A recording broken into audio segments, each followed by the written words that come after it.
и Шман Кукурица Сенчери Фокс представя. Значи тръгвам аз из гората, сега ти разправям. И изведнъж... Мечка. Каква мечка, бе? Аз съм тръгнал за зайците, мечка. Гледам насреща един път падък, дигам пушката да го гръмна. И го уби. Абе не съм го убил, как ще го убия, бе? Гръмна пушката наляво, но както и да е.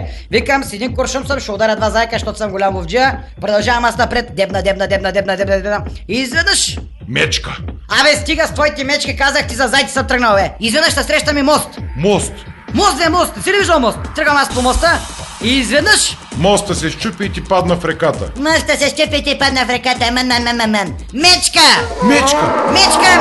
Е така с голяма рунтава мечка. И ти ко направи? Вдигна пушката и я удари между очите. Той се удря между очите мечка. Дигна пушта, стрелях, бум, изкърти ми за рамото и куршума 10 метра в дясното. И ко стана? Отидах, като я фанах с едната ръка за гуща, с другата ръка като и бръкнах гърлото, с трета ръка я фанах за опашта, с четвърта я бръкнах вътре да я фана за дълъка да обърна обратно.